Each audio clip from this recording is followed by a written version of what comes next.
Hey everyone, Joe here. In this video, we're talking about compression, how to get started with it and use it in your mix. It's one of the most important things to get your head around alongside EQ when you're learning how to mix, but it can also be one of the trickiest to get your head around. So I'm going to go over exactly what compression is and the three most common uses. I'm going to show you exactly what all of the different parameters on an EQ plugin do. And finally, I'm going to show you how to get started with using compression in a mix. Let's go.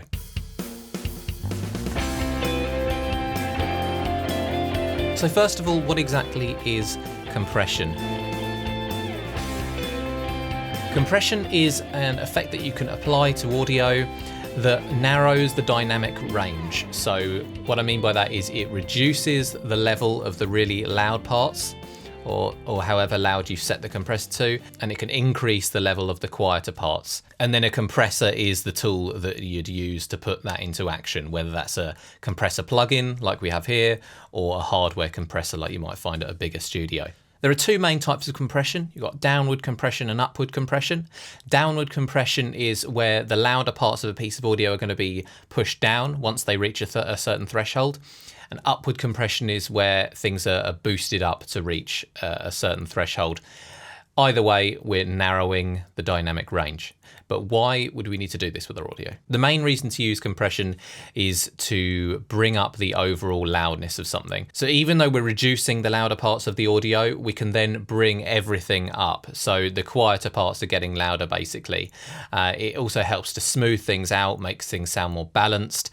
It can help to sort of glue things together and prevent certain tracks from overpowering others if they're getting loud in just certain points or certain words in a vocal, for example. We can bring those down so they're not overpowering the rest of the audio. You can also use it to shape transients. So if a compressor kicks in hard at the beginning of a drum hit, a snare hit, for example, it can reduce the harshness or the kind of punch of that snare hit. And some compressors also add color. They add a certain kind of harmonic saturation depending on what kind of plugin you're using. So the three most common uses of a compressor in your mix would be making things louder, smoothing out peaks, and shaping transients, so adding or removing punch. Now let's take a look at a compressor plugin. I'm going to explain all the different parameters you'd find on most compressors, explain exactly what they do and how they work.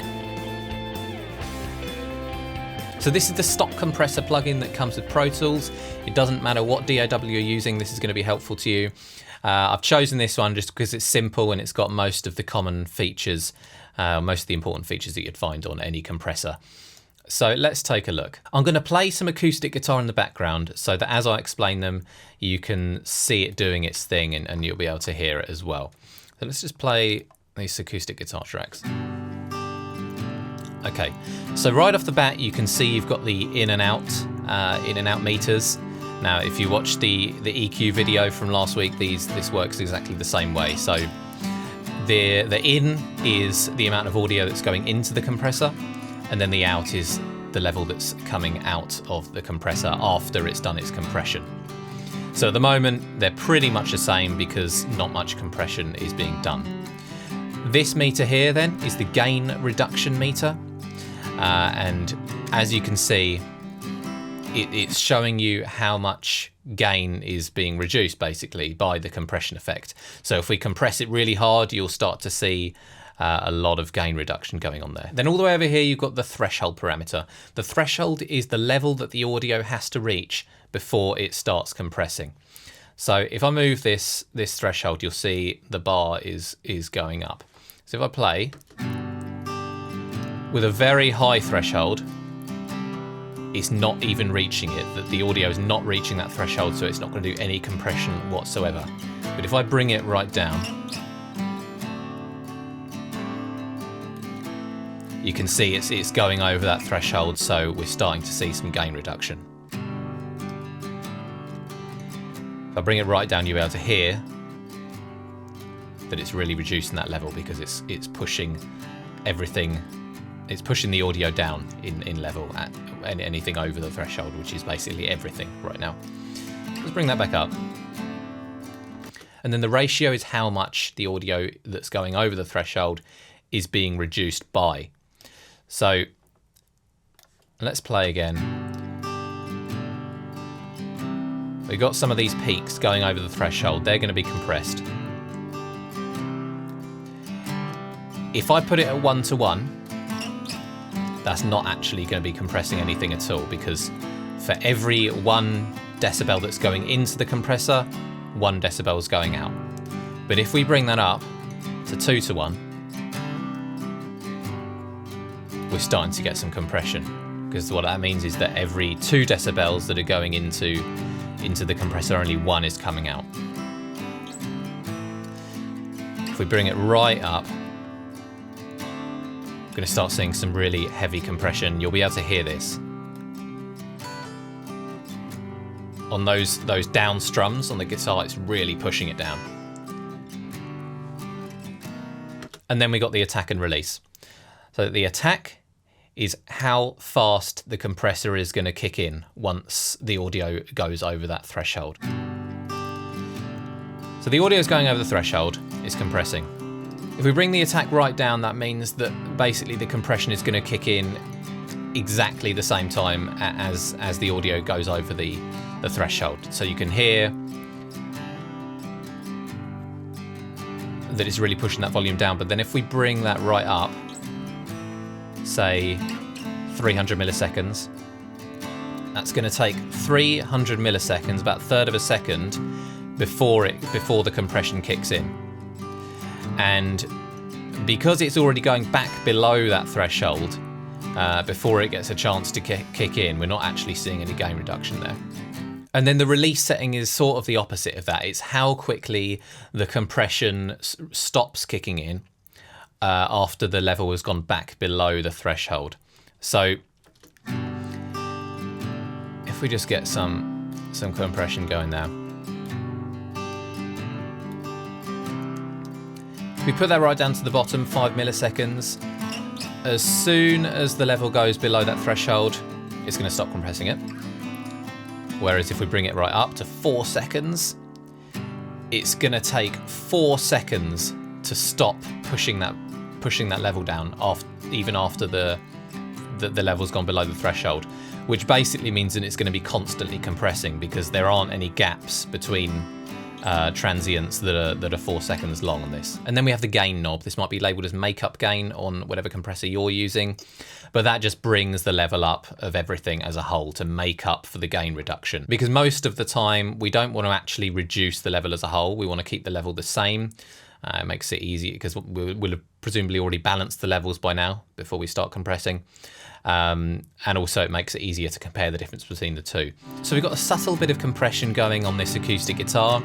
As you can see, on average it's only reducing the level by around half a dB, but you can see that the output is slightly lower than the input there because we're compressing it. So we can bring that back up. Yeah, now it's roughly about the same. So it makes it easier to compare between the two. And it also doesn't affect the level balance that we've already got. Let's compare between compressed and uncompressed.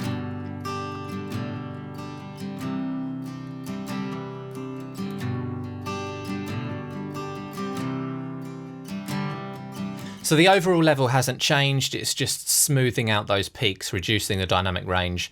Don't want to go any harder than that for this particular song. Because it's a nice dynamically played acoustic piece, we don't want to completely crush the dynamics, as you've heard when we were going a bit harder on the ratio there. But we'll go more into putting it into action and avoiding overcompression in part 3. Those are the most important and most common functions of a compressor. We've got an extra couple of things on here on this particular plugin, sidechain and knee. Not going to go into that on this video because we're just talking about getting started with compression. Just let me know in the comments section below if you do want me to go into further detail on those. But now we're going to go into the mix and I'm going to show you how to get started with compression for your mixes. So the song we're working on today is by a band called Soapbox Preacher. You may recognize it from the Learn Music Mixing in 30 Minutes video. If you haven't seen that, I do recommend watching that first. I'll leave a link on the screen now, just to get your head around the basics of mixing and knowing where to get started, because then we're going into more detail here on the compression side of things. So before you apply any compression, the most important thing is to know exactly why you're applying compression, what you're doing it for. Most tracks will need some level of compression, but it's still important to keep in mind exactly why you're doing it. So we're not just moving knobs and faders randomly, we're aiming for a specific target. So the vocals will need some compression, as they normally do in a mix. And we want to go quite subtle when it comes to vocals. We don't want it to sound over compressed, particularly for an acoustic song. Certain genres may welcome that kind of hard compression more. But I'm going to play you the vocals, open up the compressor, and we'll see what we can do. So let's open up that compressor and just solo the vocals so you can really hear what's going on. In the evening, she gazed at the ocean. You can hear there, you've got, as those vocal peaks are coming in, it's really increasing the volume. We want to smooth that out so it's not quite so intrusive. In the evening, so if we bring the threshold down, so it's just catching those peaks mainly. I'm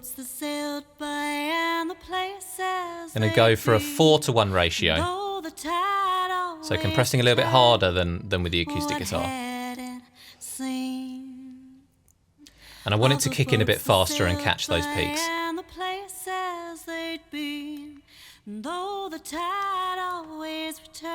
But then we've got quite a fast release, so it goes back up before the next word comes in.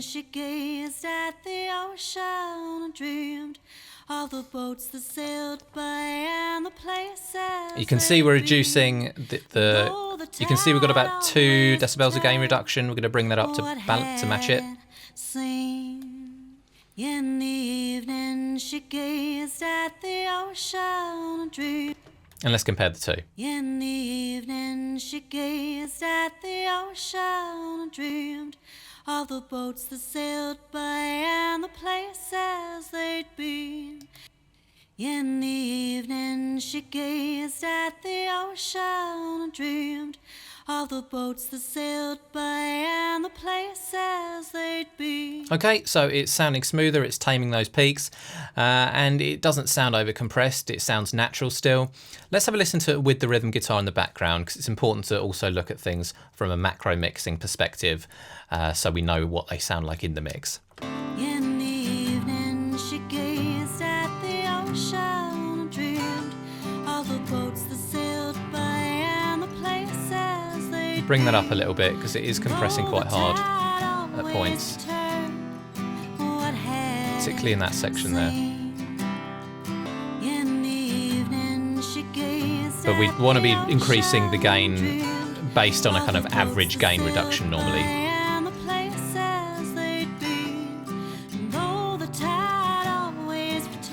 Yeah, I mean, it's compressing hard in that particular bit there, but it doesn't sound unnatural. And it's not overpowering the guitar's not overpowering the vocal. It's a nice balance between the two. Now let's talk about transient shaping. So this song also has a bass guitar. Let's take a quick listen.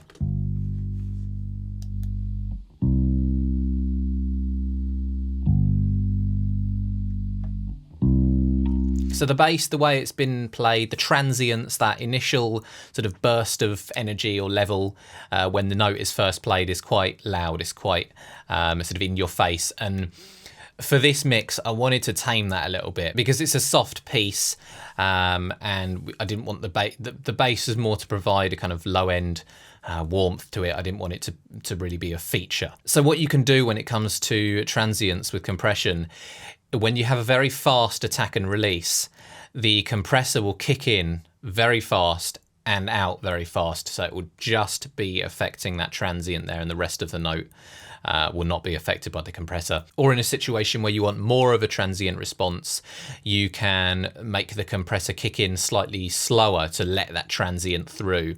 And then compress the tail, so you're really accentuating that transient in relation to the tail of the note. But let's have a listen to this in action.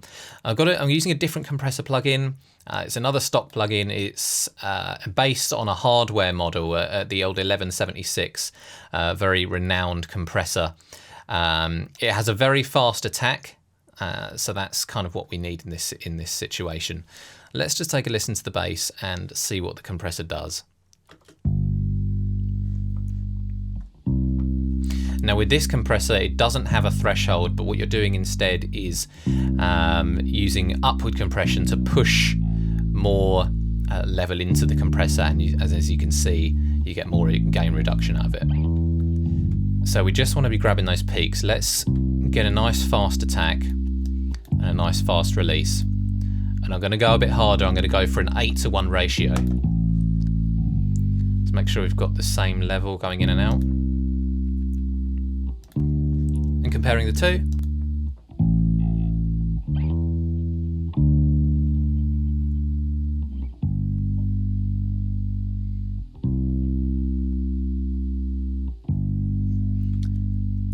So you'll hear that transient at the beginning is kind of being ducked in level, and then the tail of it is remaining at the same volume. Now on its own, it sounds slightly over compressed because you can hear that duck happening, but when we put it in the mix, it shouldn't be noticeable. Again, it's good to look at things from a micro mixing perspective, just looking at instruments as individuals, and a macro mixing perspective, listening to the mix as a whole.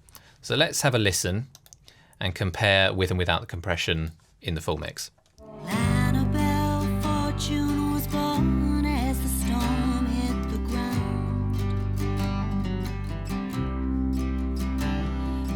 So it's sounding a lot smoother. You don't get that burst of bass every couple of bars, which is kind of overpowering the rest of the song.